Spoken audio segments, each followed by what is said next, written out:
तो में एक बड़ी टीम एसआईटी के रूप में हमने बनाई थी, जो कि इस पूरे बच्चा चोरी के नेक्सस पे लगातार वर्क कर रही थी। इसी वर्क करने के क्रम में हमने पूर्व में चोरी हुए अंश और अंशिका को हमने बरामद किया था, जैसा कि आप लोग जानते हैं। अभी कुछ केसेज ऐसे भी हैं जो कि अनसुलझे हैं, जैसा कि कुरमांझी का मैटर आ रहा है, परंतु जब हमने इस नेक्सस को इन्वेस्टिगेट किया तो हमें ये जानकारी समझ में आई कि एक बहुत बड़ा गैंग है, और जो गैंग की ऑपरेट कर रहा है, ये गैंग बंगाल, बिहार, उड़ीसा, यूपी, झारखंड, इन सभी स्टेट्स में ऑपरेट करता है।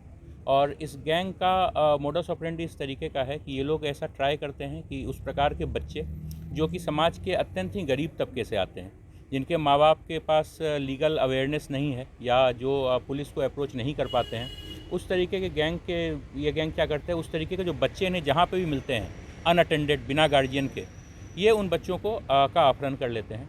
और अपहरण करने के बाद ये उन बच्चों को अपने साथ रखते हुए उनसे विभिन्न प्रकार के गलत काम जो है, असंवैधानिक और इलीगल काम जो है वो करवाते हैं, जैसे चोरी हो गई, पॉकेटमारी हो गई।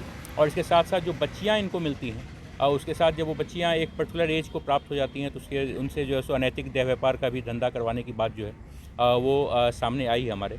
इसी क्रम में एसआईटी ने लगातार काम करते हुए हम लोगों ने कुल 13 एक्यूज्ड, जिनमें महिलाएं और पुरुष शामिल हैं, उन्हें बंगाल से, बिहार से और झारखंड के विभिन्न स्थानों से हम लोगों ने जो है सो गिरफ़्तार किया है।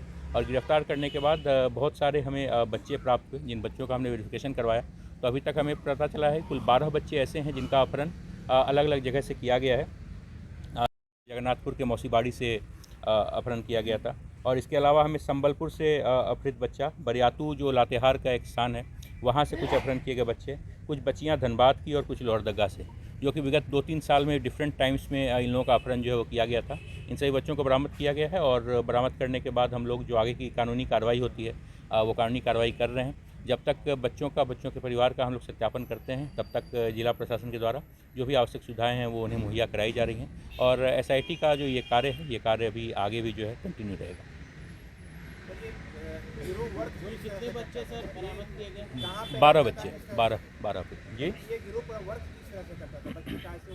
ये गिरोह विगत 8 से 10 सालों से ऑपरेट कर रहा है। जो हमें मिला है ये हो सकता है कि बहुत ही एक छोटा पार्ट हो, जो कि एक बहुत बड़े गैंग का हिस्सा है। और इन गिरोह का है, जैसे मान लीजिए कि कोई बहुत ही गरीब व्यक्ति है, जो कि मान लीजिए कचरा चुनने का काम करता है, या कोई इस तरीके का है जो कि किसी तरह का ठेला लगा के, रेहड़ी लगा के उस तरीके का काम करता है, जो झोपड़पट्टी में रहता है, जिन लोगों के पास कोई सुविधा नहीं है।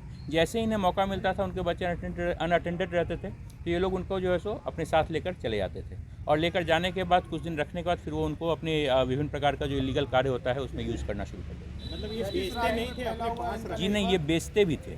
जी हाँ, जब तक उनको प्रॉपर खरीदार न मिल जाए तब तक वो अपने पास रखते थे, और जैसे ही मौका मिल जाता था ये उन्हें बेच देते थे। खरीदार क्या करता था? खरीदार ये पूरा इनका नेक्सस है, वही मैं आपको समझा रहा हूँ कि जितने भी अभियुक्त हैं, कोई एक जगह पर जो इलीगल कार्य होता है उसमें यूज़ करना शुरू कर देते। मतलब ये बेचते नहीं थे, अपने पास रखते? जी नहीं, ये बेचते भी थे। जी हाँ, जब तक उनको प्रॉपर खरीदार न मिल जाए तब तक वो अपने पास रखते थे, और जैसे ही मौका मिल जाता था ये उन्हें बेच देते थे। खरीदार क्या करता था? खरीदार ये पूरा इनका नेक्सस है, वही मैं आपको समझा रहा हूँ कि जितने भी अभियुक्त हैं, कोई एक जगह पे नहीं रहते थे, ये सभी उस चेन के डिफरेंट लेवल्स का हिस्सा हैं। कोई ऐसा है जो कि मजदूरी के लिए यूज़ करता है, तो उसने बच्चे को खरीद लिया।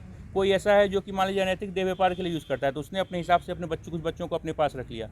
कोई ऐसा है जो पॉकेटमारी करवाता है, तो उसने बच्चों को अपने पास रख लिया। और कुछ ऐसे जो कि मान लीजिए कि कोई अन्य यूज़ में आ रहा है, तो अलग अलग जगह से वो बच्चों को उठा के अपने अपने तरीके से यूज़ करते थे। और इन सभी बच्चों भारत सरकार का एक मिशन वात्सल्य करके एक पोर्टल भी होता है, जिसमें कि मिसिंग बच्चों की एंट्री रहती है, हम लोग उसको भी यूज़ कर रहे हैं। कुछ एनजीओज़ से भी हमारी बात चल रही है, जो एनजीओज़ की हमें इस चीज़ में हेल्प करता है।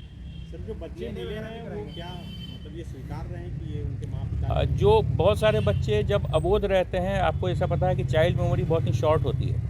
किसी बच्चे को अगर छोटे एज में उठा लिया जाए तो कुछ दिनों के बाद वो भूल जाता है कि उसके साथ क्या हुआ था।